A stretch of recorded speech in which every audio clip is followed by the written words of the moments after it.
दक्षिण भारत भारत का वो खूबसूरत हिस्सा है जिसकी जितनी भी तारीफ की जाए उतनी कम है।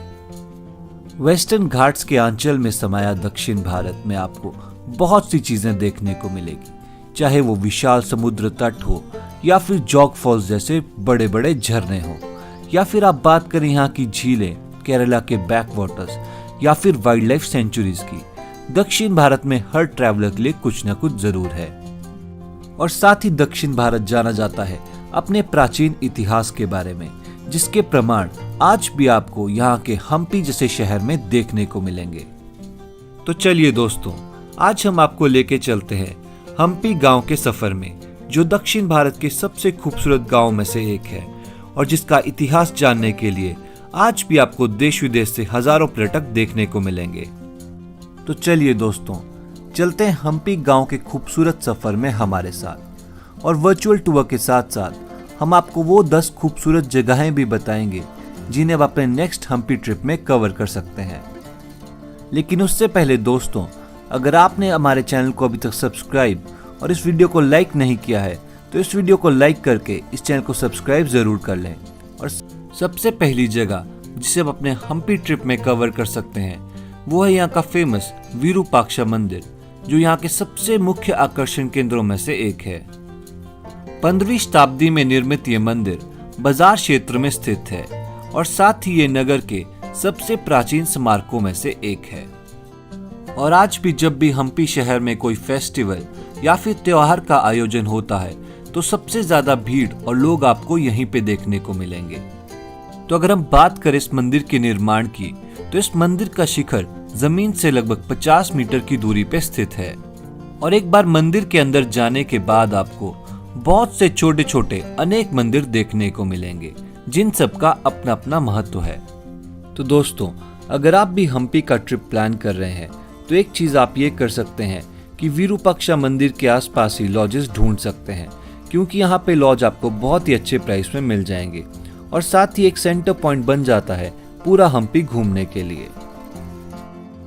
और शाम के टाइम में आप विरूपाक्षा के सनसेट पॉइंट पे आ सकते हैं, क्योंकि वहां से सनसेट के बहुत ही खूबसूरत नज़ारे आपको देखने को मिलेंगे। दूसरी जगह जिसे आप अपने हम्पी के ट्रिप में विजिट कर सकते हैं वो है यहाँ का फेमस कोंडाराम मंदिर, जो कि राम भगवान को समर्पित है। कोंडाराम मंदिर विरूपाक्षा मंदिर से लगभग 10 से 15 मिनट के पैदल कदम की दूरी पे स्थित है। और इस मंदिर की सबसे खास बात यह है कि तुंगभद्रा नदी के किनारे पे बसा हुआ है। और अगर हम स्थानीय मिथकों के हिसाब से बात करें तो ये वही स्थान है जहाँ पे भगवान श्री राम जी ने बाली का वध किया था और सुग्रीव का राज्य अभिषेक भी किया था। और आज भी आपको यहाँ पे लाखों की तादाद में भगवान राम के भक्त देखने को मिलेंगे। अभी आप अपने सामने तुंगभद्रा नदी का नजारा देख रहे हैं। और साथ ही आप यहाँ पे आके कोरैकल बोटिंग का मजा भी ले सकते हैं।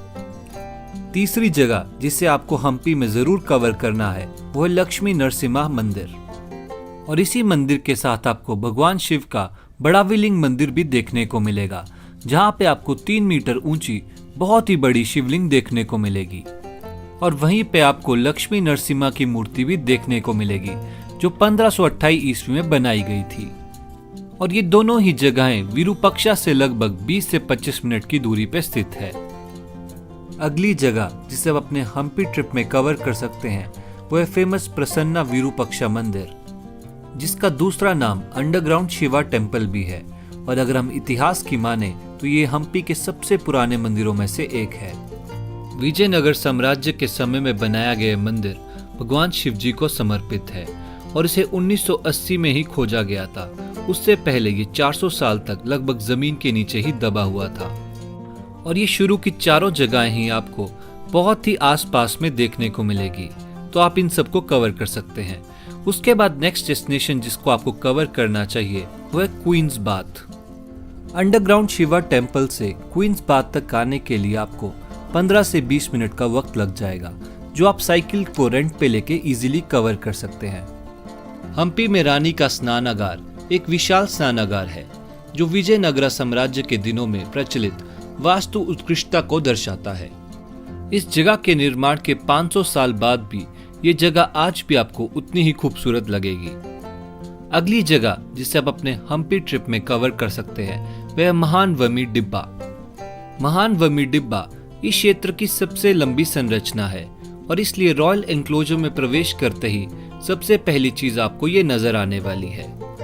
दूर से ये आपको एक सामान्य ऊंचे चौकोर मंच जैसा दिखेगा, लेकिन जैसे जैसे आप इसके करीब आएंगे इसकी खूबसूरती और बढ़ती जाती है और उसी के साथ आपको ब्लैक स्टोन पुष्करनी भी देखने को मिलेगी जो टिब्बा के साथ ही स्थित है।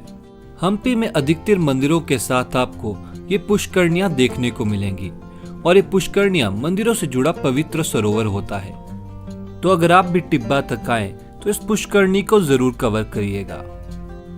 नेक्स्ट डेस्टिनेशन जिसे आप अपने हम्पी के ट्रिप में कवर कर सकते हैं वह है हजार राम मंदिर।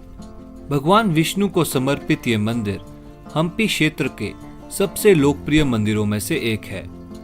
ऐसा माना जाता है कि उस वक्त विजयनगर राज्य के राजाओं का ये एक निजी मंदिर हुआ करता था और इस स्थान का इस्तेमाल केवल शाही अफसरों पे ही किया जाता था और श्रद्धालुओं के बीच ये अपनी निम्न नक्काशीदार मूर्तियों के लिए प्रसिद्ध है। मंदिर के भीतरी और बाहरी दीवारों पर बेहतरीन नक्काशी आपको देखने को मिलेगी।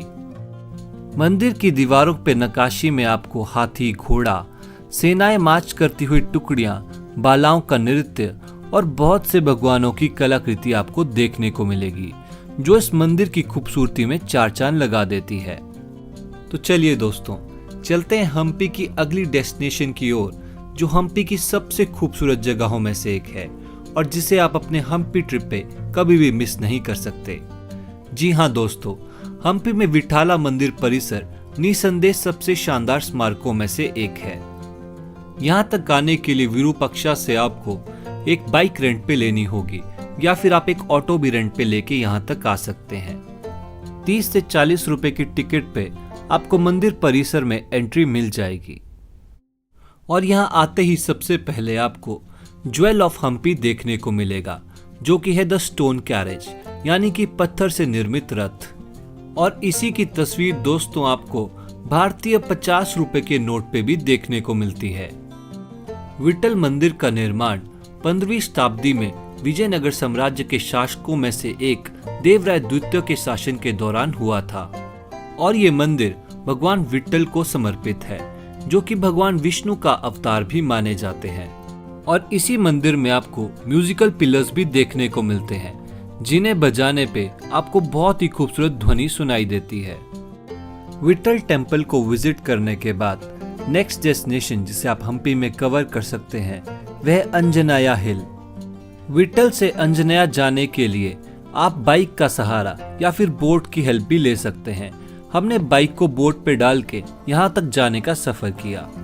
अंजनेया पर्वत के बारे में ये माना जाता है कि ये वही जगह है जहाँ पे भगवान श्री हनुमान जी का जन्म हुआ था। अंजनेया पर्वत हम्पी के सबसे ऊंचे क्षेत्रों में से एक है, तो अगर आप हम्पी के किसी भी भाग में हैं, आप इस पर्वत को कहीं से भी देख पाएंगे। अंजनेया पर्वत के ऊपर आपको भगवान हनुमान जी का मंदिर देखने को मिलेगा और यहाँ तक आने के लिए आपको 20 से 30 मिनट के लिए ट्रैक करना पड़ेगा, जिसके लिए आपको सीढ़ियां चढ़नी पड़ेंगी, जो कि अपने आप में एक बहुत ही शानदार एक्सपीरियंस रहता है।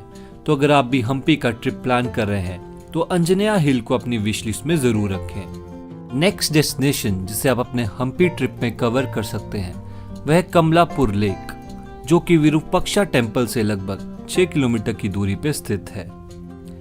गर्मियों के महीने में इस लेक में आपको बहुत मजा आने वाला है क्योंकि यहाँ पे आप कोरैकल बोटिंग जैसा एडवेंचर स्पोर्ट कर सकते हैं और उसके साथ आप क्लिफ डाइविंग या फिर रिवर डाइविंग भी कर सकते हैं। तो दोस्तों, ये थी हम्पी की 10 सबसे खूबसूरत जगहें जिन्हें आपको अपनी ट्रिप पे जरूर कवर करना है।